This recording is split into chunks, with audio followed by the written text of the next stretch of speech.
L'hebdo-parleur, 7 jours de lutte dans le viseur. Voilà comment le pouvoir tolère nos luttes. Locales, sectorielles, dispersées. Eh bien, pas de bol pour lui. Aujourd'hui, nous changeons les règles du jeu.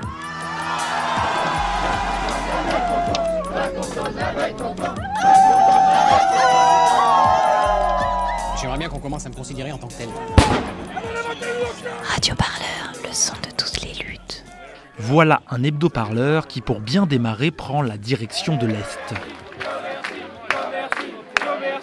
L'idée a germé dans une discussion. Quelqu'un a dit, on n'a qu'à faire l'assemblée des assemblées. Je ne sais plus qui a dit ça. Et puis c'était parti. On a dit, ah oui, ça c'est génial, on l'a fait où ? Commercy.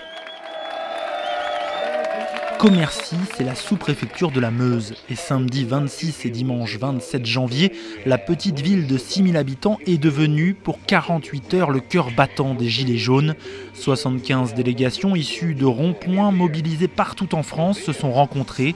Elles ont débattu et ont abouti à un appel, un texte qui sera voté dans des assemblées locales, une proposition pour des revendications communes pour toutes les composantes du mouvement. Plongé au cœur d'un incroyable exercice de démocratie directe. Claude, je suis gilet jaune de Commercy, je suis habitant de la région depuis 35 ans et voilà, c'est comme ça que je me définis comme un Meusien et aujourd'hui gilet jaune. On s'est dit, si tout le monde prend la parole, on est mort, on ne pourra jamais tenir dans un week-end. Donc on a dit, on propose 2 délégués, un homme et une femme, qui prendront la parole le premier jour, uniquement eux, par groupe. Par contre, pour que personne ne soit frustré, on s'est dit le dimanche, on fait des groupes de travail pour approfondir les questions qui ont déjà été traitées la veille. Pour que tout le monde, personne ne vienne à l'AG sans pas disant moi j'étais obligé de me taire tout le temps. Ils sont les délégués, donc avec les cartons, qui sont pour que l'Assemblée propose un appel. Les délégués.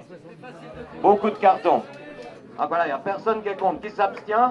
Est-ce que tu peux te présenter et me dire d'où tu viens exactement ? Camille, je viens de Cray, une petite commune rurale d'environ 8000 habitants dans la vallée de la Drôme.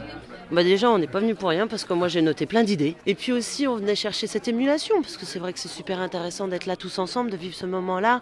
Des grands moments de fou rire, il y a eu des grands moments d'emballement. Il y a même eu des moments où on se disait mais non, toi, qu'est-ce que tu viens faire ici ? Mais on le disait tous en même temps. Et ça, c'est génial. Si on est réunis ici, c'est que je pense que la vraie démocratie, c'est nous. C'est pas Macron, c'est pas le gouvernement, c'est pas tout ce qu'ils disent sur nous.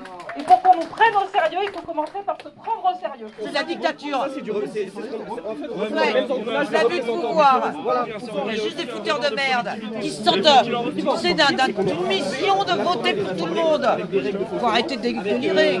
Mais les revendications, ils se les mettent dans le cul. Le cahier de doléances, c'est une attitude. Ils vont se faire foutre. Moi, je suis Virginie, c'est la je deuxième viens de pause. Strasbourg. On sort d'un moment assez de tension, on va dire avec beaucoup d'échanges.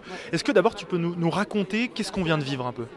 En fait, la question qui se pose, c'est vraiment, est-ce qu'on ressort de cette assemblée, qui est quand même une assemblée qui pourrait être légitime pour proposer des choses sur lesquelles tous les Gilets jaunes sont d'accord, ou pas ? Pour moi, c'est un moment historique. Pourquoi ? Parce que je pense que c'est un des premiers rassemblements vraiment des Gilets jaunes de France, qui rassemblent quand même des régions complètement différentes. Ça vient des 4 coins de la France. Et je pense que c'était un moment qu'il ne fallait pas rater, parce que là, il y a quelque chose qui se construit vraiment nationalement, et qu'il faut que ça continue, et qu'il faut diffuser encore plus massivement et rassembler encore plus massivement au niveau des Gilets jaunes de France. Ce qu'il faut dire, c'est que là, nous nous réunissons à essayer de construire ensemble. Et nous venons juste de nous rencontrer. Alors déjà, nous voulons faire ensemble, mais regardons bien que nous sommes ensemble. Les gens avaient envie de se parler, avaient envie de démocratie. C'est même, la démocratie, ça a même été un obstacle. C'est le gros sujet qui a été bloquant hier. C'est cette contradiction-là. Nous, il nous faut du temps, mais de l'autre côté, il déroule. Moi, je pense que ça a été tranché par ce qu'ont dit plusieurs délégués, c'est-à-dire que on n'arrête pas les actions. Par contre, il ne faut pas qu'on soit pressé sur la structuration, parce que sinon, ça va faire on va finir comme les autres, quoi. Voilà, on aura perdu. Je ne crois pas que ce mouvement il va s'arrêter de sitôt. À Commercy, tous les copains, les copines qui sont là disent « Oh là là, si ça s'arrête, j'espère qu'on ne va pas se quitter. » Mais non, on ne va pas se quitter. Mais non, on va faire une maison du peuple. On ne se quittera plus jamais, quoi. C'est impossible. La souffrance populaire sans pareille. Oh, et villageois, citadines et banlieusards, c'est l'alarme. Ce soir, l'ennemi... Du réel au virtuel, Internet et ses réseaux sociaux. C'est là que les mouvements de Gilets jaunes ont pris leur envol. C'est là qu'ils continuent de s'organiser par milliers derrière leur clavier. Le gouvernement l'a bien compris. Un site, le Grand Débat, a été lancé. Problème, pour beaucoup de Gilets jaunes, il abuse des questionnaires et des questions bien trop orientées. Face à ce cadre imposé par l'État, voici levraidébat.fr, une plateforme créée par des Gilets jaunes pour des Gilets jaunes et qui se veut ouverte à tous les sujets, même ceux qui fâchent notre président. Alors moi je suis David Prost. Grégory Signoret. Vous êtes donc tous les deux administrateurs de la plateforme Le Grand Débat. Oui, le vrai débat. Le vrai débat, faut pas confondre. Non. Alors qu'est-ce que c'est exactement ? Eh bien, c'est un outil numérique qui permet de donner aux gens la possibilité de s'exprimer librement sur tout sujet qu'ils désirera aborder. Nous, on met en place un outil qui va leur permettre de pouvoir éventuellement, un moment ou un autre, que le gouvernement réponde à leurs revendications. Parce qu'aujourd'hui, on n'est pas écouté, on est snobé, on nous prend un petit peu de haut, on dit qu'on est idiot, bête, etc. Et c'est très vexant et beaucoup de gilets jaunes se sentent exclus de tout ça. 144 000 pages regardées en 6 jours depuis qu'on a ouvert le site. 144 000 ouvertures de pages. 10 800 utilisateurs uniques. On a eu 10 800 utilisateurs uniques. Ça veut dire qu'il y a 3 000 personnes qui se sont connectées. Moi, je m'appelle Lydie Coulon. Et vous êtes donc administratrice ? Oui, je suis gilet jaune et administratrice de la plateforme Le Vrai Débat. Qu'est-ce que vous allez faire de toutes les données qui vont être collectées ? Alors, toutes les données qui vont être collectées vont être traitées d'abord par des chercheurs, des universitaires, des sociétés spécialisées dans le traitement statistique. Ensuite, ces données seront transmises à des citoyens qui auront envie de s'en saisir à travers des conférences citoyennes pour pouvoir vraiment, avec ces données, construire des propositions opérationnelles. Donc on appelle toutes les initiatives à converger vers cet outil, c'est-à-dire que même si on a déjà participé ailleurs, qu'on puisse tout mettre dedans et qu'on fasse un poids par le nombre de personnes qui sont dedans. Qu'est-ce que vous pensez des initiatives comme par exemple celle de Commercy, où il y a eu une assemblée des assemblées, où les gens ont eu le besoin de se revoir et de se rencontrer physiquement ? L'initiative de Commercy, elle est fabuleuse. Nous, on adhère vraiment à ce qui a été fait à Commercy et on les invite aussi à essayer de rentrer en contact avec nous pour qu'on puisse voir comment travailler ensemble sur cette plateforme. Cécile Lideski. Vous êtes une des figures médiatiques des Gilets jaunes. Pourquoi vous soutenez cette initiative du Vrai Débat ? Alors je soutiens la mise en place du Vrai Débat parce que c'est une plateforme qui n'est pas orientée au niveau des sujets, c'est une plateforme qui permet d'avoir un processus transparent, contrairement à la plateforme du Grand Débat, mis en place par le gouvernement. Donc c'est un peu un cahier de doléances numérique. Où est-ce qu'elles vont aller ces données ? À quoi vont aboutir ces propositions ? Alors j'espère qu'elles seront portées pour celles qui auront obtenu plus de votes. En tous les cas, étant donné qu'on a le mouvement des Gilets jaunes derrière, on peut supposer quand même qu'en tant que réseau solidaire de certaines mesures qu'on essaie de porter, certaines revendications qu'on essaie de porter, qu'on puisse déjà arriver ensemble sur des grosses mesures et avoir du poids, je pense, tous ensemble. Un citoyen qui n'osait pas peut-être lancer une pétition, ou qui n'osait pas aller voir son maire, et là de savoir qu'il a un outil, qu'il est supporté par des gens qui vont voter ou pas pour son initiative, d'avoir le courage de dire voilà, moi aussi en tant que citoyen j'ai le droit de participer, j'ai le droit de proposer des choses. Et effectivement, je trouve que c'est très bien, ça redonne du courage, de l'espoir pour un avenir meilleur et c'est une bonne chose. L'hebdo-parleur, 7 jours de lutte dans le viseur. Eux, notre président, ils ont décidé de descendre dans la rue pour le défendre. Alors pas forcément Emmanuel lui-même, mais bien l'autorité, la fonction qu'il incarne. Face à la chienlit des Gilets jaunes, il porte le foulard rouge. Dimanche 27 janvier, ils étaient environ 10 000 dans les rues de Paris. Fidèles à notre credo, le son de toutes les luttes, nous y étions pour Radio Parleur. Attention aux oreilles.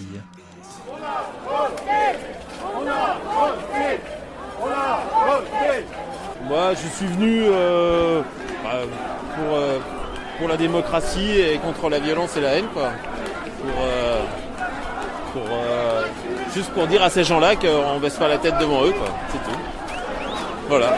Mais du coup, est-ce que c'est contre les violences comme ça ? La violence à laquelle on a assisté ces derniers temps et au fait qu'en face, il y a quand même des gens dont c'est le seul moyen de communication, quoi. Je veux dire, si vous n'êtes pas d'accord avec eux, c'est au minimum l'insulte. Minimum, ça c'est le traitement standard. Et après, c'est la violence, quoi. Voilà. Donc c'est juste pour qu'on dise pour dire que la démocratie c'est un bien précieux pour tout le monde et qu'il faut la protéger. Voilà. C'est clair que c'est pas tous des fascistes et tout ça. Par contre, je pense que derrière eux, il y a des fascistes. Je ne dis pas qu'ils sont tous fascistes, mais je pense que derrière eux, il y a des fascistes. On est de société parce que. Je dois appeler mon mari, pas pour longtemps. Est-ce que vous savez pourquoi ça s'appelle Foulard Rouge exactement? Ça, j'ai jamais connu exactement la raison. Apparemment, ça a à voir avec la fête.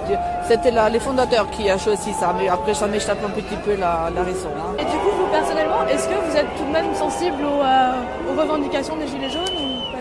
Disons, au début peut-être, mais maintenant, chaque Gilet jaune a son cause à lui, hein, ou à elle. Là, c'est plus possible. Ça, c'est des fascistes, c'est des extrêmes droite et extrêmes gauche. Ils sont quand même à côté, mais ça se joint en milieu. Et là, c'est le but des Gilets jaunes maintenant, c'est la démission du gouvernement. C'est pas possible, ça. Mais d'où on vit maintenant? C'est hallucinant, c'est farfelu, ça. Non, stop. Là, je vais demander. Il y a des gilets jaunes sur les marches de l'Opéra, donc il y a un cordon de CRS. Un panneau, Merci la police, merci la police, merci. Est-ce que je peux vous demander de lire vos papiers? Le grand débat a eu lieu, c'était en 2017, tu te rappelles? Renverser sur les ronds-points le résultat des urnes, faut pas putcher. Manifester, protester, revendiquer, oui. Mais vouloir attaquer la République, non pas Saran. Vous cassez, nous payons, vous cassez, nous payons, vous cassez.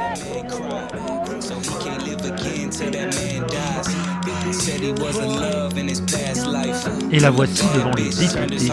La loi anti-casseurs ou anti-manifestants, selon votre point de vue, est en cours d'inspection par nos chers parlementaires.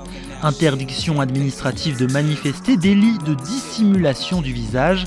Voilà deux des nombreuses nouvelles entraves au droit de manifester qui pourraient bien s'inscrire très bientôt dans la loi. Les débats sont toujours en cours, mais pour ses opposants, rien de bon ne peut sortir de ce projet. Ils étaient mobilisés toute cette semaine pour se faire entendre.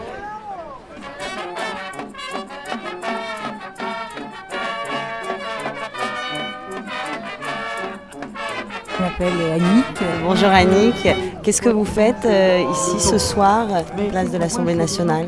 Je viens lutter contre la loi plus que scélérate, puisqu'elle défie la Constitution, qu'on essaye de faire passer pour réduire la liberté des citoyens et citoyennes françaises. C'est une limitation incroyable des libertés, tout simplement, parce que bientôt, on va être obligé de reprendre les banquets de la République, où il fallait faire un banquet pour pouvoir parler sans être inquiété. Donc on va se remettre à la tête de veau et à la tête de cochon, quoi, voilà. Merci. Lorsqu'un État a uniquement la violence comme réponse, franchement c'est mauvais. C'est mauvais, ça montre la fragilité de nos élus. Pour essayer d'avoir la paix sociale, ils éborgnent et amputent des manifestants. C'est de mon devoir de me mobiliser parce que voilà, c'est pas d'un régime autoritaire que j'ai envie. Le peuple se révolte et donc une loi anti-manifestation est en cours de discussion. Eh bien, nous disons non. Nous avons le droit de nous révolter. Ça fait partie du droit. Nous avons le droit de manifester. Sergio Coronado, ancien parlementaire écologiste, donc représentant les Français de l'étranger et aujourd'hui candidat de la France insoumise aux européennes. Elle avait d'abord été élaborée en marge en fait de Notre-Dame-des-Landes. Donc il y avait une volonté très répressive à l'époque de la droite sénatoriale de restreindre le droit de manifestation en trouvant évidemment que il y avait, même après l'introduction des dispositifs de l'état d'urgence dans la loi commune, encore trop de liberté pour celles et ceux qui voulaient exprimer leur point de vue. Si l'ensemble des dispositifs qui sont prévus sont intégrés après le vote de l'Assemblée nationale et de la commission mixte paritaire par le Parlement, cela veut dire qu'à l'avenir, toutes les organisations syndicales, associatives seront concernées. Police partout! Voilà la fin d'un hebdo-parleur et d'une semaine plus jaune que jamais. Amis ou ennemis, tous et toutes tournent autour d'un mouvement qui lui se verrait bien construire une autre manière de faire société. Tout ça, ce sera bien sûr à suivre et à écouter au quotidien sur radioparleur.net. On vous retrouve aussi chaque jour sur nos réseaux Twitter et Facebook. Salut à tous et rendez-vous la semaine prochaine pour un nouvel hebdo-parleur.